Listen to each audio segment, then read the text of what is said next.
रामगढ़ से, जहां पर मांडू वन क्षेत्र में NH-33 के पास सिमरा जंगल में भीषण आग लग गई है और इस भयंकर आग में सैकड़ों कीमती पेड़ पौधे, जड़ी बूटियां और जीव जंतु जो हैं वो जल गए हैं।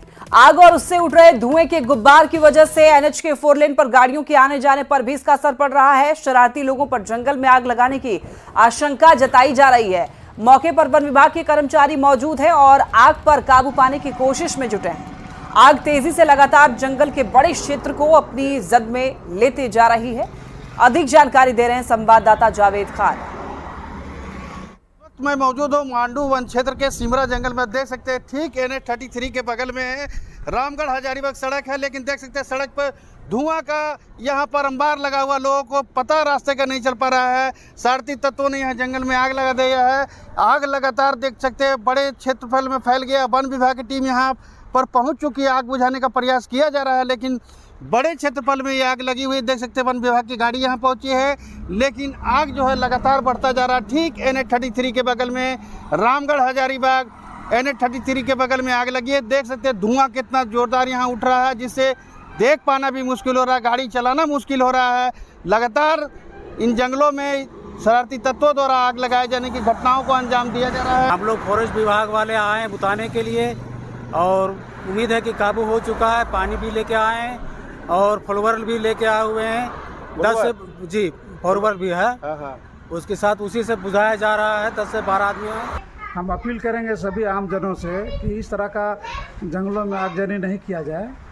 जंगल बचेगा तभी हम बचेंगे और हम विशेष करके प्रशासन से भी इस पर हम अनुरोध करेंगे कि इस तरह जो जंगल में जो आग लगा रहे हैं उन पर निगरानी रखा जाए और इस तरह के लोगों पर कार्रवाई हो। आग ने पूरे जंगल को है यहाँ पर अपने चपेट में ले रखा है। इसके कारण जो है कई कीमती जड़ी बूटी पेड़ पौधे यहाँ पर जल करके नष्ट हो रहे हैं। आग लगातार बढ़ता जा रहा है, इसका दायरा बढ़ता जा रहा है और वन विभाग आग बुझाने की कोशिशों में लगातार जुटा हुआ है। लेकिन सबसे ज़्यादा कठिनाई NH-33 पर चलने वाली गाड़ियों को हो रहा है। धुआं के कारण जो है गाड़ियों के जो चालक हैं उन्हें आगे का रास्ता पता नहीं चल पा रहा है।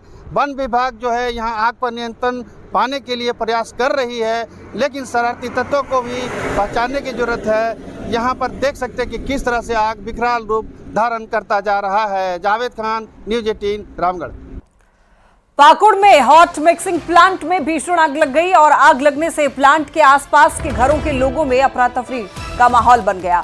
आग हिरणपुर थाना क्षेत्र के डांगापाड़ा चौक स्थित हॉट मिक्सिंग प्लांट में लगी थी और आपको बता दें कि आग लगने का जो कारण है वो शॉर्ट सर्किट बताया जा रहा है। ये भी कहा जा रहा है कि करीब 1 घंटे की कड़ी मशक्कत के बाद आग पर काबू पाया गया, लेकिन तब तक प्लांट की मशीन जलकर पूरी तरीके से खाक हो चुकी थी। नक्सली संगठन PLFI के खिलाफ गुमला पुलिस को बड़ी सफलता मिली है। पुलिस ने PLFI की केंद्रीय कमेटी सदस्य हार्डकोर नक्सली दुर्गा सिंह, एरिया कमांडर कलेश्वर हजाम और सदस्य राम कुमार सिंह को गिरफ्तार किया है। इनके पास से 2 हथियार, 8 जिंदा गोली बरामद हुए हैं। और देखिए, गिरफ्तार दुर्गा सिंह PLFI का संस्थापक सदस्य है, जो कि सुप्रीमो दिनेश गोप के जेल जाने के बाद पूरे संगठन का नेतृत्व कर रहा था। दुर्गा सिंह के खिलाफ गुमला सहित अन्य जिलों में 18 मामले दर्ज हैं।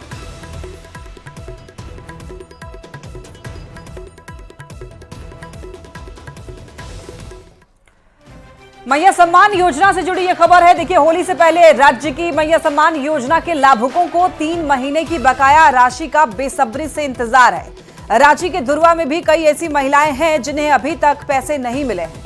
महिलाओं ने कई बार शहर के सदर अंचल कार्यालय का चक्कर लगाया, लेकिन होली से पहले उन्हें ये राशि नहीं मिली, जिससे उनमें निराशा का माहौल है। महिलाओं से बात की संवाददाता निरंजन ने।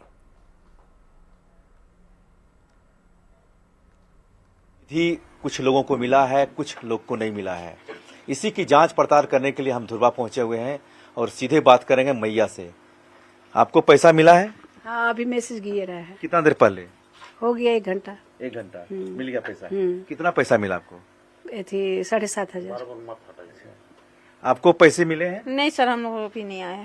इससे पहले आपको मिला था? हाँ, 3 किस्त गिर गया है। 3 किस्त गिरा, लेकिन इस बार आपको नहीं आया? इस बार नहीं आया।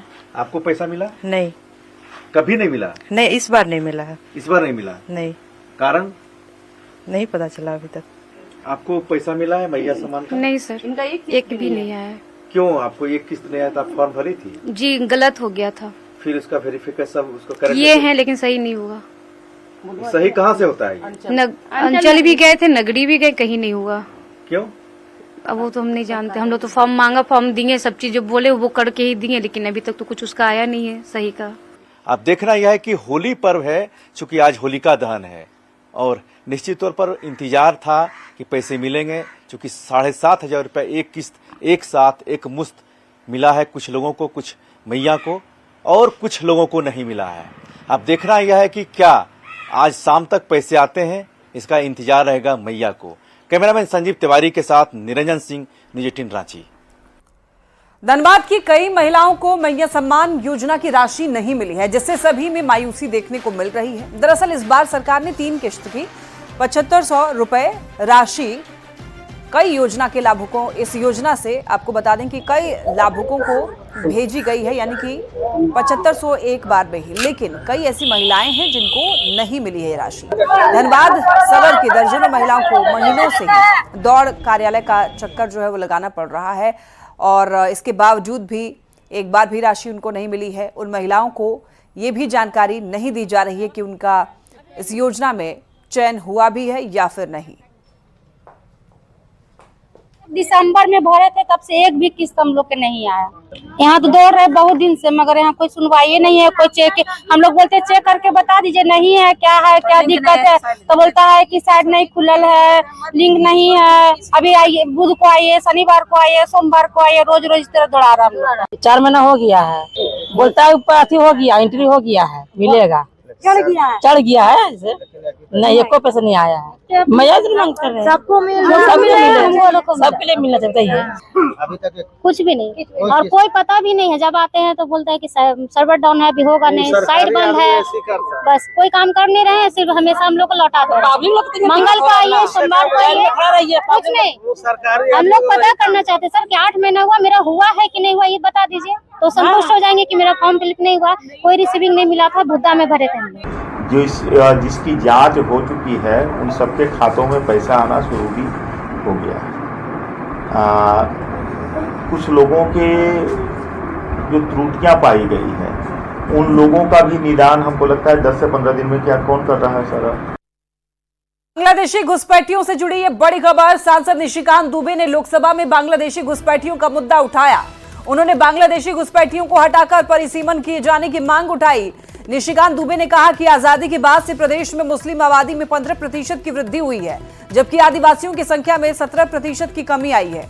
उन्होंने आदिवासियों के लिए अलग राज्य बनाने की भी मांग उठाई।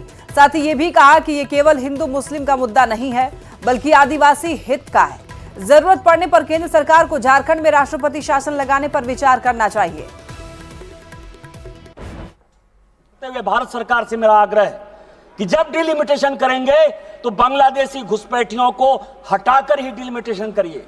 आर्टिकल 342 से लेकर 345 तक आदिवासियों की सुरक्षा के लिए शेड्यूल 5, शेड्यूल 6 और शेड्यूल 7 के डिस्ट्रिक्ट के लिए जो अधिकार दिए गए हैं, उसके अधिकार के आधार पर आदिवासियों की लड़कियों की शादी किसी आधार पर मुस्लिम में नहीं हो, उनकी संस्कृति नहीं बदले, और 355 के आधार पर यदि राष्ट्रपति शासन आप लागू कर सकते हो या इस पूरे एरिया को हटाकर यदि एक प्रदेश बना सकते हो तो आप उसको बनाइए। भारत सरकार से मेरा आग्रह है। निशिकांत दुबे के बयान पर अब सियासत गरमाई हुई है। बीजेपी ने कहा कि संथाल में आदिवासी संस्कृति जिस तरह से खतरे में है, सांसद निशिकांत दुबे ने उन्हीं मुद्दों को उठाकर के ये बयान दिया है। कांग्रेस ने निशिकांत दुबे के बयान पर जमकर हमला बोला है। कहा कि उन्हें लोकतंत्र में कोई भरोसा नहीं है, वो जनता की चुनी हुई सरकार के खिलाफ ऐसी बातें कर रहे हैं। झारखंड मुक्ति मोर्चा के नेतृत्व में चल रही हेमंत सरकार को यह सोचना चाहिए कि माननीय सांसद पार्लियामेंट में जिस मुद्दों को उठा रहे हैं, विशेष करके आदिवासी संस्कृति वहां पर खतरे में पड़ी हुई है, अस्मिता की पहचान लूट रही है और यह सरकार उसे लूटने दे रही है, इस पर ध्यान नहीं दे रही है। कानून व्यवस्था पूरी तरह से ध्वस्त हो गई है। माननीय सांसद संथाल परगना से ही सांसद है, माननीय मुख्यमंत्री जी भी संथाल परगना से ही विधायक है, उसके बावजूद बयान तो देना संसद जी के दर्द को बयां कर रहा है कि आखिर संथाल परगना किस दिशा की ओर जा रहा है। देखिए, निशिकांत दुबे खुद कहां से हैं हम सभी जानते हैं, वो खुद बाहर से हैं और अपने विवादित बयान के लिए हमेशा से सुर्खियों में रहने के लिए देते रहते हैं। अब उनको तो लोकतंत्र पर भी भरोसा नहीं है, तभी तो झारखंड राज्य में इतना बड़े जनादेश के साथ जो सरकार बनी है वहाँ वो राष्ट्रपति शासन लागू करने की बात कर रहे हैं और संथाल परगना को अलग राज्य की मांग करना, ये मानसिकता उनकी दिखलाती है कि उनको लोकतंत्र पर कहीं भी भरोसा नहीं है। और दूसरी ओर सरकार कानून व्यवस्था और यहाँ के विकास के लिए लगातार काम कर रही है, लेकिन उनको अपने विवादित बयान देकर सुर्खियां बटोरनी है, इसीलिए वो इस तरह की बातों को करते रहते हैं। कानून व्यवस्था के मुद्दे पर सियासत अब तेज होती हुई दिखाई दे रही है। अमन साहू के एनकाउंटर के बाद बीजेपी का बड़ा बयान सामने आया है। बीजेपी प्रवक्ता प्रतुल शाहदेव ने यह कहा कि अमन साहू के एनकाउंटर के बाद उसके गुर्गों ने गैंग की कमान संभाल ली है, तो ऐसे में पुलिस प्रशासन को कड़ा एक्शन लेने की अब जरूरत है। झारखंड के दुर्दांत अपराधी अमन साहू के इनकाउंटर में मारे जाने के बाद में जो अपराधियों में पुलिस का खौफ है वो फिर से धीरे धीरे कायम होता दिख रहा है। हमें लगता है पुलिस को ना इस जो स्थिति बनी है उसको कायम रखना चाहिए, क्योंकि दो लोगों ने आकर अमन साहू गिरोह की नए कमान संभालने की घोषणा की है, लेकिन जब एक बार सरगना मारा जाता है ना तो पूरा गिरोह सख्ते में रहता है। ये समय है कि जितने आपराधिक गिरोह हैं, जितने बचे कुचे गुर्गे हैं उनका खात्मा हो, और हम पुलिस से मांग करेंगे ये अभियान चलता रहे।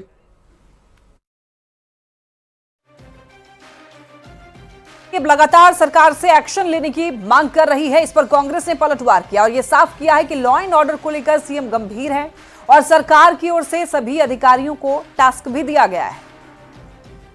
बीजेपी को और राज्य की जनता को यह आश्वस्त करना चाहता हूं कि झारखंड सरकार अपराध नियंत्रण को लेकर पूरी तरह से गंभीर है और आने वाले समय में सभी पुलिस पदाधिकारियों को टास्क दिया गया है और सामने पर्व त्योहार भी है। मुख्यमंत्री ने खुद संज्ञान लेके और कानून व्यवस्था को बनाए रखने का दिशा निर्देश दिया है और इस पर एक स्ट्रेटेजी भी सरकार के द्वारा बनाई। झारखंड हाईकोर्ट में नौकरी देने के नाम पर ठगी का एक सनसनीखेज मामला सामने आया है और देखिए 5 युवक के साथ ये फ्रॉड हुआ है। आरोप झारखंड हाईकोर्ट के वकील पर ही लगा है।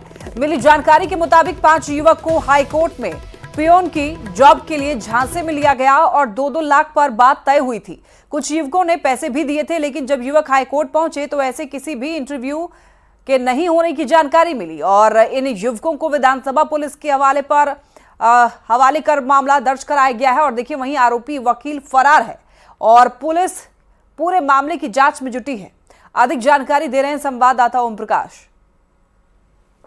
झारखंड हाईकोर्ट में पियून की जॉब के लिए 5 अभ्यर्थी जो है वो पहुंचे। हालांकि इन अभ्यर्थियों को फिलहाल विधानसभा पुलिस के हवाले किया गया है। जो जानकारी है उसके अनुसार ये 5 अभ्यर्थी जो हैं वो पियून की जॉब के लिए साक्षात्कार को लेकर झारखंड हाईकोर्ट पहुंचे थे, लेकिन जब इनके एडमिट कार्ड को देखा गया तो संदेह हुआ, क्योंकि ऐसी कोई साक्षात्कार का आयोजन जो है वो हाईकोर्ट में नहीं हो रहा था। जिसके बाद एडमिट कार्ड की जांच की गई तो मामला फर्जी पाया गया।